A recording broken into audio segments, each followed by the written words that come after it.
Hello students, in our previous class we have studied about time and tense, in which we studied about the difference between time and tense, the kinds of tenses and the definition of present indefinite tense. तो पिछले अपने class में जब हम लोगों ने time and tense शुरू किया था तो टेंस किसे कहते हैं, टेंस के कितने भेद होते हैं और प्रेजेंट इंडेफिनिट टेंस की परिभाषा क्या है, ये हम लोगों ने पढ़ा था। अब प्रेजेंट इंडेफिनिट टेंस का पहचान कैसे होगा और उसका विभिन्न वाक्यों में हम अनुवाद कैसे करेंगे, इसके बारे में हम लोग आज विस्तृत तरीके से जानेंगे।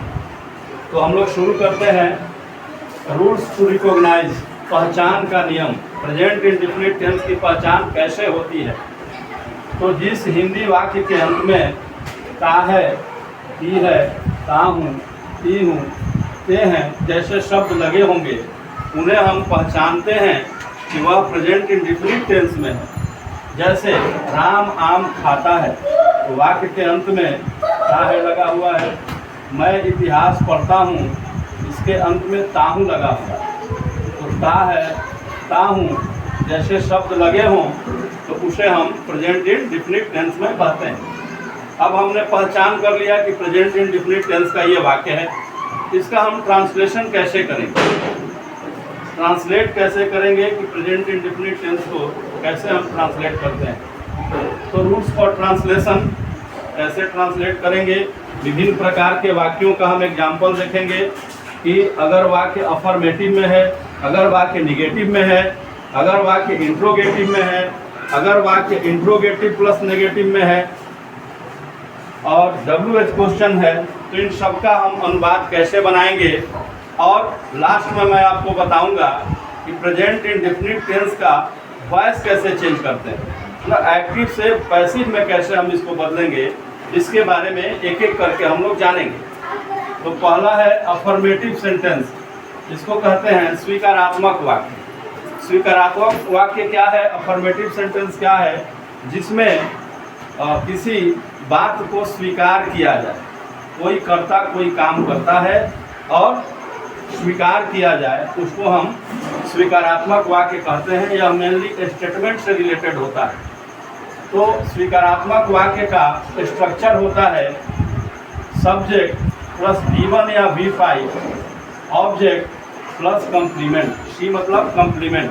कंप्लीमेंट किसे कहते हैं, तो पूरक, वाक्य के अर्थ को जो पूरा करता है उसे हम कंप्लीमेंट कहते हैं, यानी पूरक कहते हैं।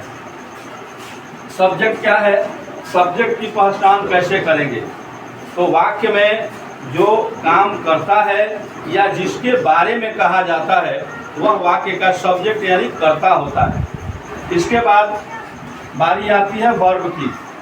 तो सब्जेक्ट वर्ब एग्रीमेंट में हम लोगों ने पढ़ा है कि सब्जेक्ट वर्ब एग्रीमेंट क्या है, a verb must agrees to its subject according to number and person.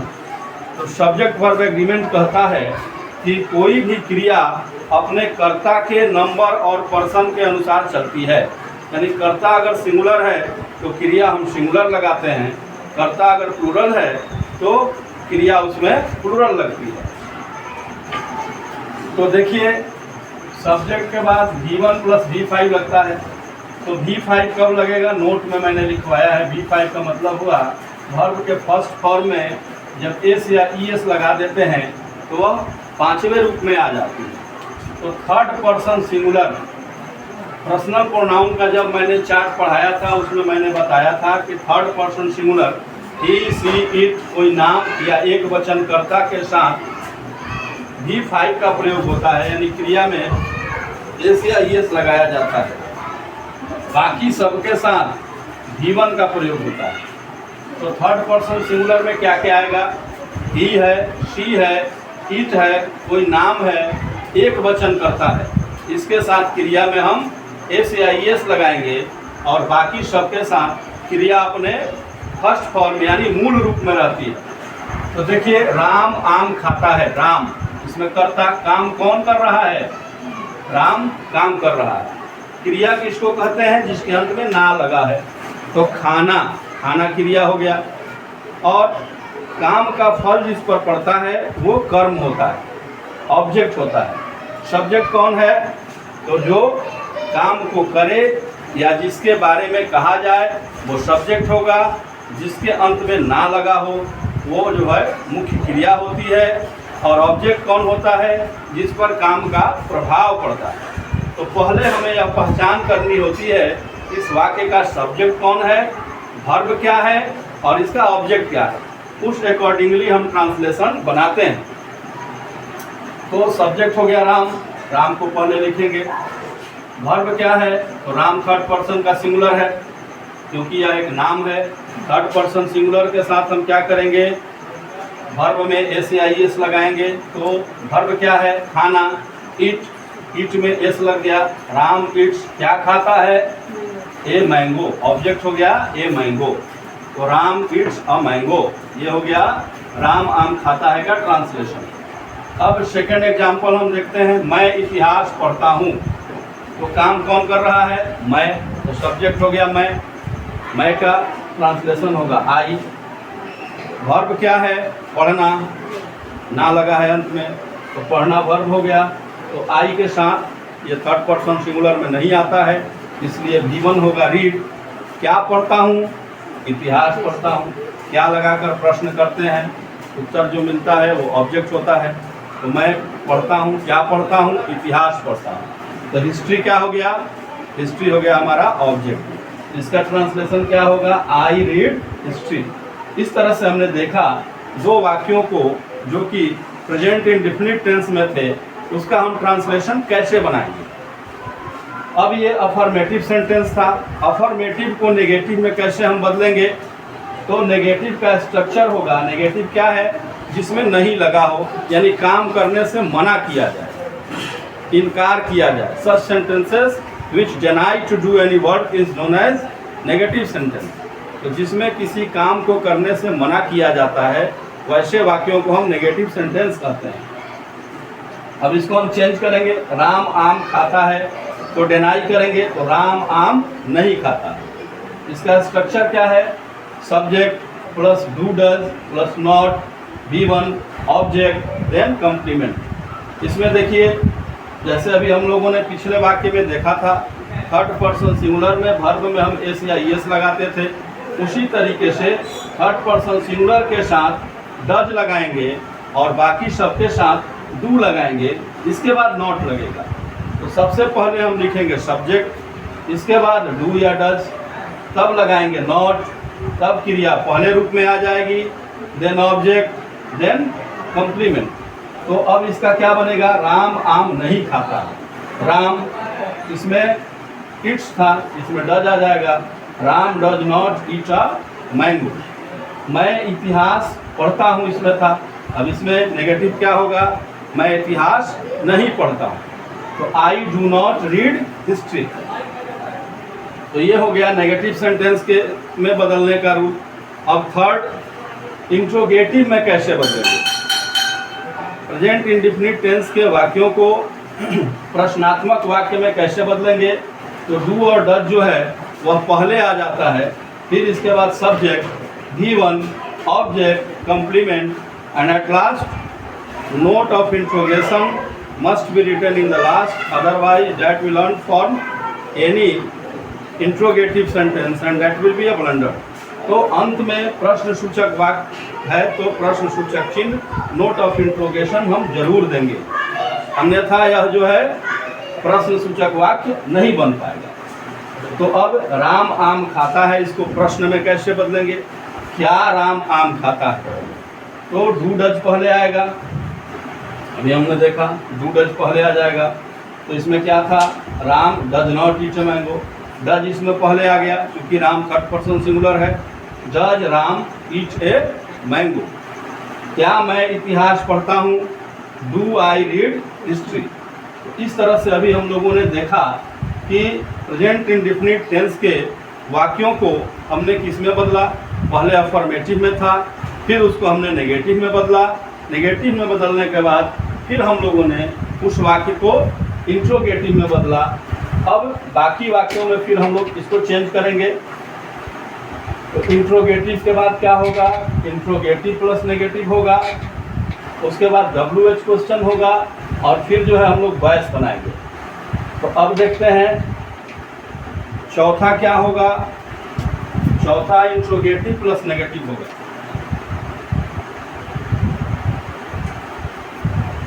Interrogative plus negative यानी प्रश्नात्मक और नकारात्मक दोनों हो, प्रश्न भी रहे और नहीं भी रहे, प्रश्नात्मक नकारात्मक।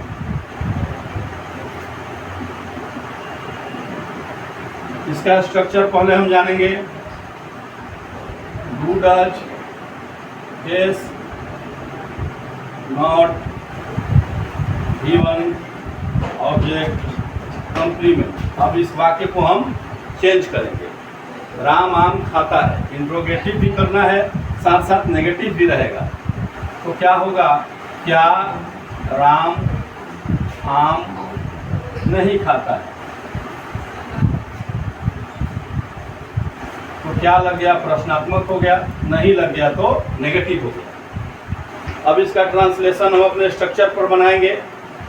तो डू या डज में से हमें चुनना है। तो राम थर्ड पर्सन सिंगुलर है, इसके साथ डज लगेगा, तो बनाएंगे डज।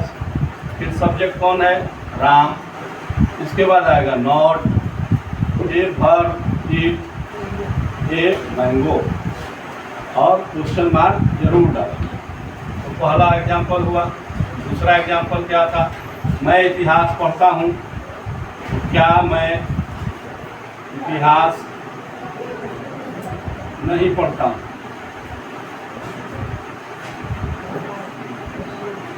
उस डू इसमें लगेगा। फिर subject I, do I not read history. इस तरह से ये हमारा वाक्य जो है इंट्रोगेटिव प्लस नेगेटिव में चेंज हो गया। अब एक पांचवें तरह का वाक्य आता है WH क्वेश्चंस।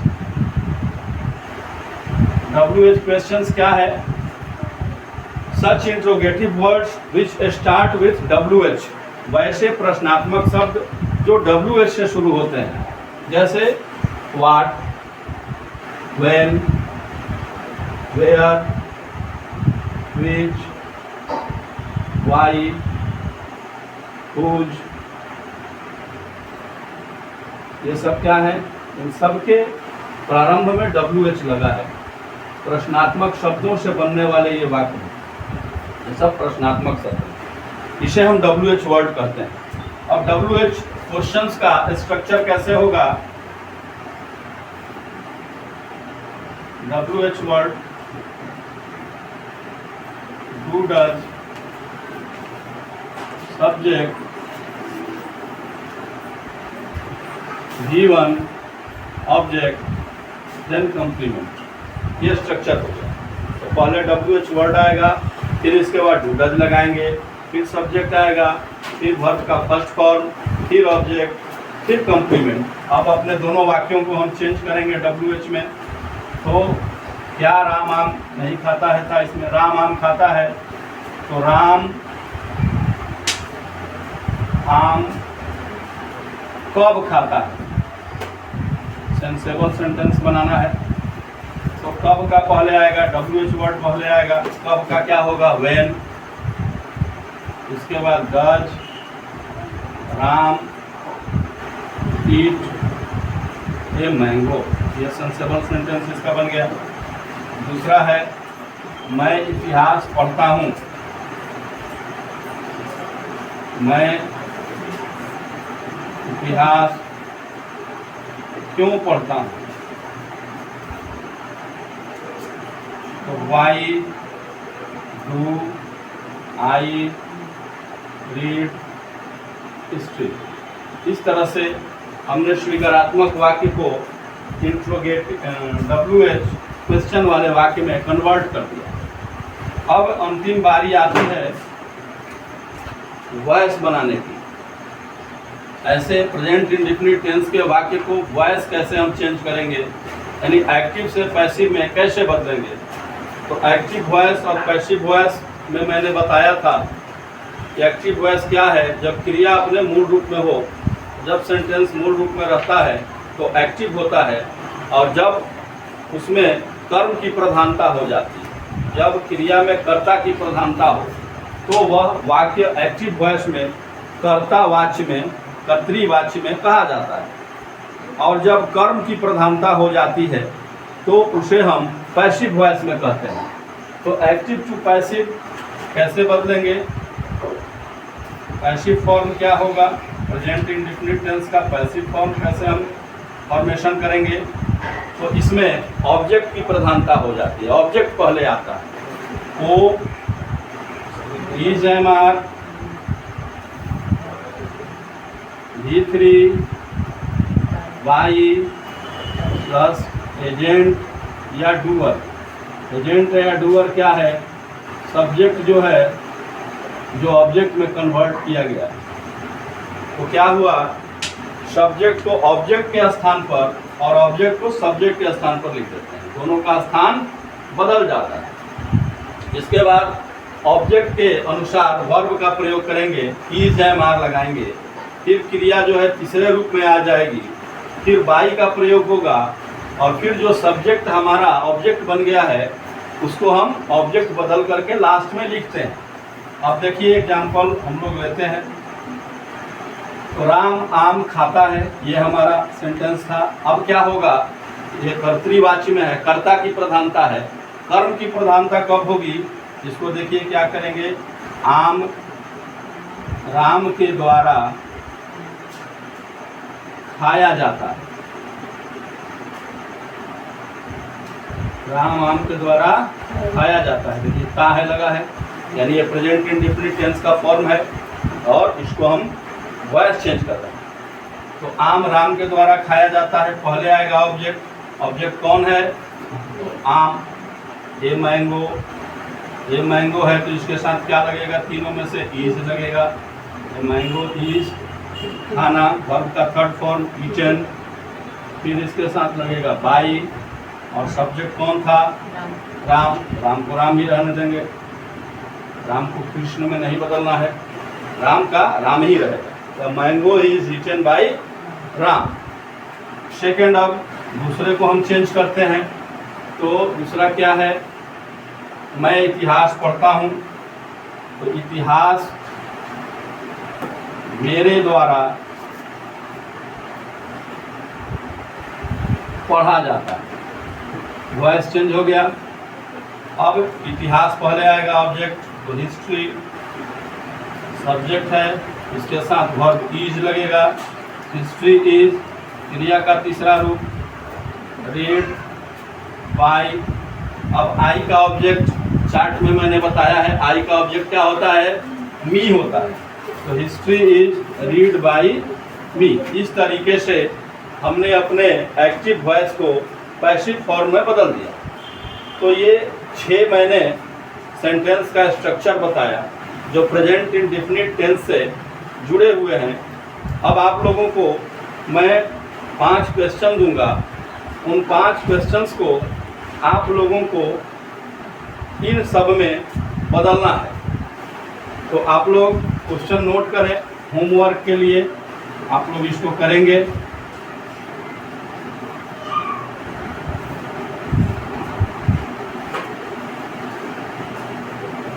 मेरे पिताजी अखबार पढ़ते हैं।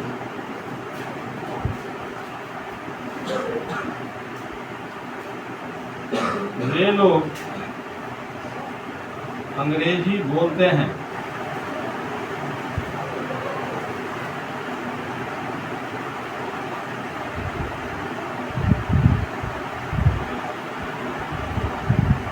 तुम लोग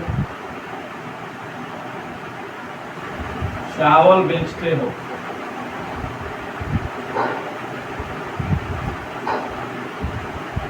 बिल्ली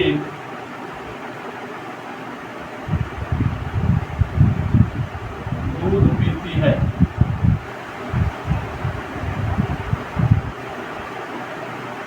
हम लोग क्रिकेट खेलते हैं। ये 5 वाक्य मैंने दिया है। अब इसको क्या करना है? 5 into 6 ये 30 सेंटेंसेस में अलग अलग हमको कन्वर्ट करना है। बात समझ में आ गया। पहले जब हम ट्रांसलेशन इसका करेंगे तो ये अफर्मेटिव में आएगा। अफर्मेटिव के बाद फिर इसको हम नेगेटिव में चेंज करेंगे। नेगेटिव में बदलने के बाद फिर इसको इंट्रोगेटिव में चेंज करेंगे। इंट्रोगेटिव के बाद फिर इंट्रोगेटिव प्लस नेगेटिव में चेंज करेंगे। देन इसको WH क्वेश्चन में हमको कन्वर्ट करना है। WH क्वेश्चन में कन्वर्ट करने के बाद इसका हमें पैसिव फॉर्म बनाना है। तो इस तरह से 5 वाक्य मैंने दिया, 6 तरह का कन्वर्जन होगा। तो 5 into 6 30 सेंटेंसेस हम इसका बनाएंगे। तो आप लोगों को ये बना के लाना है और फिर नेक्स्ट डे हम लोग प्रेजेंट कंटिन्यूअस टेंस के बारे में जानेंगे। प्रेजेंट कंटिन्यूअस टेंस क्या है? अभी मैं आप लोगों को इसका बेसिक नॉलेज दे रहा हूँ। पहले आप टेंस को पहचानना सीख जाइए। जब 12 टेंस हम पहचानना जान जाएंगे उसके बाद उसका हम करेक्ट यूजेज चलाएंगे। Correct usages means present indefinite tense का प्रयोग कहाँ कहाँ होता है, प्रेजेंट कंटिन्यूअस टेंस का प्रयोग कहाँ कहाँ होगा, प्रेजेंट परफेक्ट टेंस का प्रयोग हम कब करते हैं, किस हालात में करते हैं, प्रेजेंट परफेक्ट कंटिन्यूअस का प्रयोग कब होगा। तो ये जब 12 प्रकार के टेंस का पूर्ण ज्ञान हमें हो जाएगा, हम जान जाएंगे कि कौन सा टेंस जो है किस में है। जैसे अभी हम लोगों ने जाना ता है, ती है, ता हूँ, लगा है, तो ये प्रेजेंट इंडेफिनिट टेंस में है। इसका हम ट्रांसलेशन कैसे बनाएंगे, विभिन्न प्रकार के वाक्यों में कैसे इसका कन्वर्जन होगा, तो ये पूरा हमने जान लिया। लास्ट में मैंने बताया कि इसका पैसिव कैसे हम चेंज करेंगे। तो प्रेजेंट इंडेफिनिट टेंस के बारे में पूरा जान गए। इसी तरह से प्रेजेंट कंटिन्यूअस के बारे में जानेंगे, प्रेजेंट परफेक्ट के बारे में जानेंगे। जब 12 प्रकार के टेंस को हम पहचानना जान जाएंगे उसके बाद एक एक करके हम उसका प्रेजेंट इंडेफिनिट टेंस से शुरू करेंगे। इसका प्रयोग कब कब होता है। जैसे प्रेजेंट इंडेफिनिट टेंस का प्रयोग यूनिवर्सल ट्रूथ को व्यक्त करने में, जनरल ट्रूथ को व्यक्त करने में होता है। इसके बारे में मैं बताऊंगा। और इससे ही क्वेश्चन जो है प्रायः पूछे जाते हैं, चाहे वो 10th का एग्ज़ाम हो, चाहे वो 12th का एग्ज़ाम हो, या कोई भी कॉम्पिटिटिव एग्ज़ाम आप देने जाइए, उसके करेक्ट यूजेज से क्वेश्चन आएगा। ट्रांसलेशन भी आता है 10th और 12th में, लेकिन कंपटीशन में ट्रांसलेशन नहीं आता। उसमें करेक्ट यूजेज ऑफ टेंस से क्वेश्चन आते हैं। तो पहले बेसिक हमें जानना जरूरी है, फिर मैं करेक्ट यूजेज बताऊंगा। जैसे प्रेजेंट इंडेफिनिट टेंस का मैं एक एग्जांपल दे रहा हूँ। क्वेश्चन आएगा the sun dash in the east, अब ब्रैकेट में रहेगा टू राइज। क्वेश्चन है fill in the blanks with correct form of the verb. वाक्य को क्रिया के सही रूप से भरें। तो अब आपको जानना है कि इसमें कौन सी क्रिया लगेगी। तो द सन, सूर्य जो है पूरब में उगता है, यह एक ब्रह्मांड की सत्य घटना है। सदियों से पूर्व में उगता आया है, आज भी पूर्व में उग रहा है। तो ये यूनिवर्सल ट्रूथ है। यूनिवर्सल ट्रूथ में हमेशा प्रेजेंट इंडेफिनिट टेंस का प्रयोग किया जाता है। तो सन जो है थर्ड पर्सन सिंगुलर है, इसके साथ वर्ब में एस या ईएस लगाएंगे, तो यहाँ हम भरेंगे rises. The sun rises in the east. इस तरीके से बहुत सारा प्रयोग है, सारा प्रयोग मैं बताऊंगा। और जितने भी क्वेश्चन 10th या 12th में या कॉम्पिटिटिव लेवल में आएंगे, मुझे उम्मीद है कि वो सारा क्वेश्चन आप लोग सॉल्व करेंगे। क्योंकि पीछे मैंने बहुत पढ़ाया है, बच्चों को पढ़ाता रहता हूँ, और हर साल का मुझे अनुभव है बच्चे जो है 95+ % जो है सही करके आते हैं। इसलिए जो भी पढ़ाया जाए उसको आप लोग ध्यान से देखें, घर पे एक बार पढ़ें, जो भी समस्या है नेक्स्ट डे आके पूछें। तो मुझे उम्मीद है कि आप लोग बहुत अच्छा करेंगे।